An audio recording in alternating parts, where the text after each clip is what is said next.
Do you believe in beginner's luck, or do you think that it's just a fluke? Well, on today's episode of Life's Potluck Buffet, I'm going to talk about the earliest instance of a fluke that we have, and talk a little bit about luck and ask the cards, what's our lucky card for today? I'm John Paulus. You're listening to Life's Potluck Buffet, only on YouTube. This is episode 365 of 365 episodes of 365 days of Life's Potluck Buffet. If you've been enjoying this series, please subscribe, and thank you for listening. I hope you've enjoyed them. Okay, let's talk about beginner's luck. So if you're not familiar with the term, it means, the first time you play a game or something, you end up winning and maybe beating somebody who is very experienced at that game. Now, there have been some interesting studies about beginner's luck that point to the fact that, well, it's a thing, but it's not a thing. What do I mean? Okay, well, there was a study in Norway that showed that people who had kind of luck in their first time doing a gambling activity ended up more likely to become an at-risk gambler. So that's kind of interesting, that it was pretty statistically significant in terms of the difference of if people perceived that the first time that they had done a piece of gambling that they had succeeded. And that's interesting when I say succeeded because, well, it's luck, right? So it's hard to equate success and luck. Although we try to do that, and that's part of today's story, and I'll talk about that a little later on. But nonetheless, the idea that you're somehow more relaxed or don't, or just do things more effortlessly because you don't know what you're doing and then somehow you'll win, that's not really a thing. That's the part of beginner's luck that's not so, real. Basically, it's a piece of psychology. We tend to focus on important or salient details in our memories, and those things are very selective, and we tend to select for the most kind of salient details. And that can be good or bad, but it tends to be, in the case of instances of beginner's luck, it tends to be we tend to remember the thing that sticks out, which when you're doing something that involves chance or even skill that you started, so in your case, or my case, it would involve lots of chance because we haven't done it yet. So we don't really have any skill. And if we won without any skill, then it's completely a kind of chance thing. We might chalk it up to some sort of great unexplored talent that we have, but odds are it was a fluke.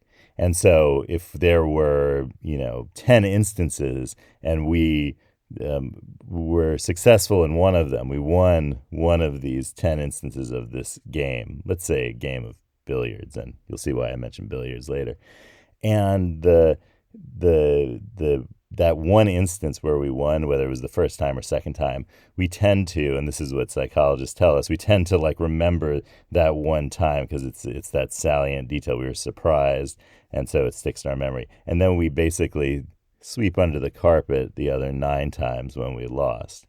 Yeah, and then we say, oh, well, that was beginner's luck that one time, and then etc. So even though it might not occur the first time, it's still beginner's luck to us. Luck is an interesting thing in English, and luck is an interesting word. It's actually, in Anglo-Saxon and Old English, the word luck, it's not a word. There are words, sure, for types of fortune, good and bad, but the idea of luck and actually the word luck, as we think about it, didn't exist. And it didn't exist in English until much later on. Maybe the furthest they could really trace it back is the 15th century. And it was probably borrowed from the Dutch language that was being spoken at that time. And that comes from a bunch of words that are related, like the German word Glück for luck. And that's where how luck entered into the English language, and it's probably related to that German word and to Dutch words, and that's where it's from. But Dutch is apparently where the English word for luck comes from. But what about the word fluke? That's a word that is also really uncertain in terms of what the analogy is, or where it really comes from. So let's talk about fluke. The idea of fluke is all about a stroke of luck. That's in the mid 19th century. That's how it came to be understood. And in fact, the earliest description of what a fluke means that we have is from 1835, and I'll get to that in a minute. But so the fluke as a word, that it's spelled F-L-U-K-E. There are words that are spelled the same that refer to, well, it really just refers to one thing, but it also got applied to another thing. So the main thing that a fluke, F-L-U-K-E, referred to before it became more often used for a stroke of luck in the 20th century is a fish. And it's a flat fish, but it's the word that is used mostly in Scotland and Ireland for the flounder, or most commonly used. So there's a distinction there where the idea, say in Scotland, is that like, well, we call this fish a fluke, but the English call it a flounder. And then there's also a sense in the 1700s in treatises about fish that it's a kind of secondary name for flounder.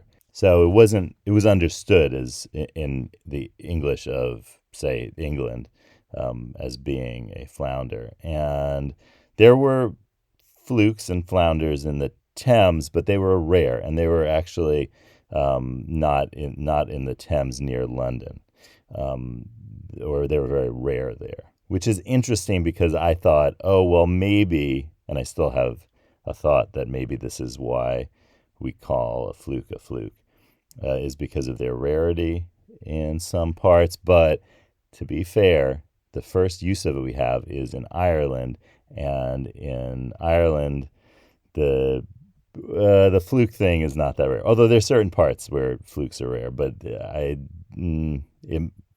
kind of makes it less likely that it has to do with the fish itself. The other meaning for fluke is the part of the anchor. Remember I was talking about billboards the other day, and the idea that the billboard on a ship was the board that held up it's holding up the fluke, which is the end of the fluke is called the bill. And the fluke of an anchor or of a fish hook is that kind of end part, that kind of there's a kind of widened out part. Maybe if you think about an anchor and you think about the ends, how they kind of like have these little kind of flat plates. Same thing with the end of a fish hook, it has the barb and the whole thing there. The fluke is that part of the anchor or fish hook, and so that's another use of it. And it seems like it's related to the use for the flat fish, because it's a flat piece that is at the end there, but it may not be. Now, what about fluke for a stroke of luck?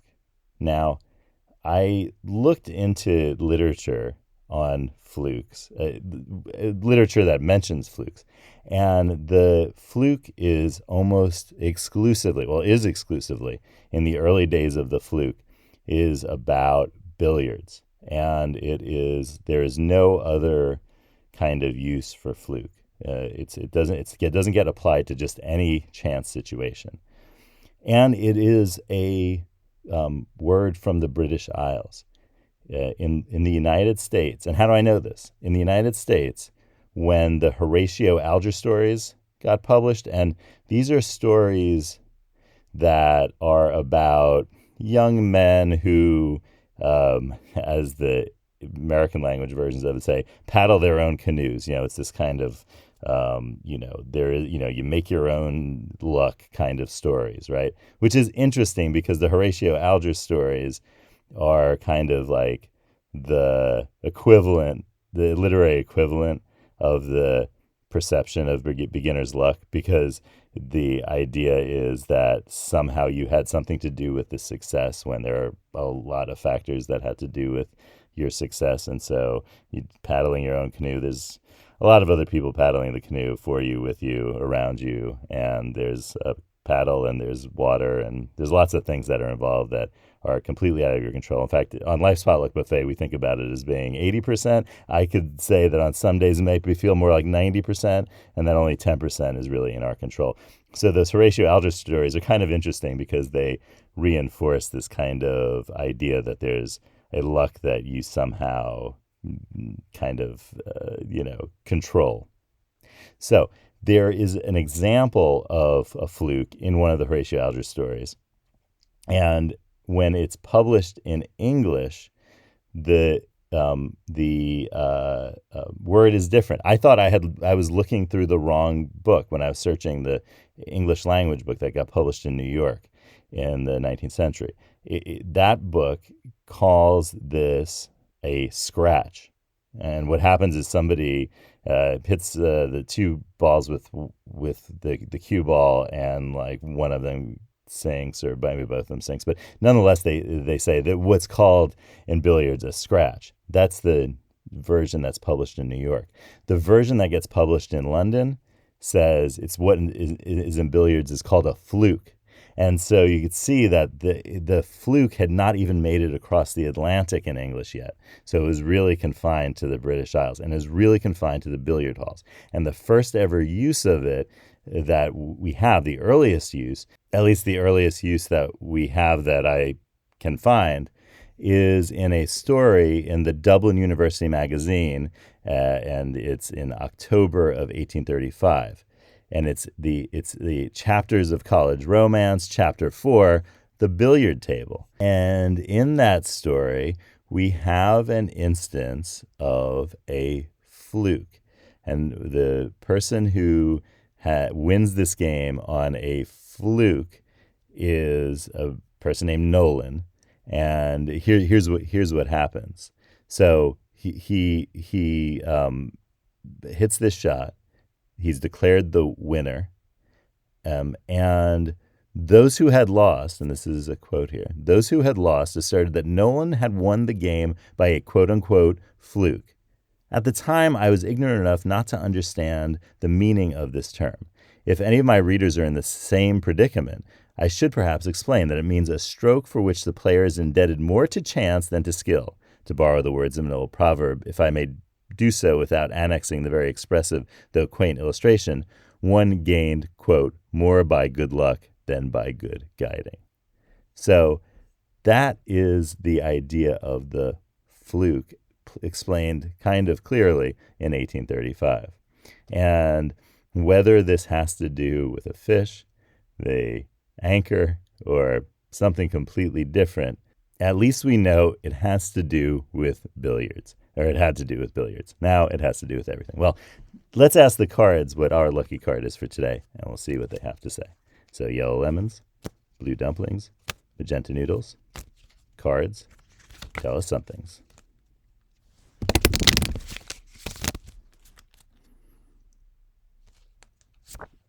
No, it's a wild card. It's a wild card that says Life's Potluck Buffet. It's about what you bring to it. So say a tagline for a product or a organization or just whatever comes to mind. Say that tagline out loud and say, what's interesting about this and why did I say that tagline out loud? So whatever comes to mind, think about a tagline right now, and then say what you think is interesting about it and what it means for your work in life and what you need to do about it. Thank you for listening to this series of Life's Potluck Buffet. If you've enjoyed this episode, then check out the other 364. I know you'll find things in those episodes that you'll enjoy too. And until next time we meet, I wish you all the good things Life's Potluck Buffet has to offer.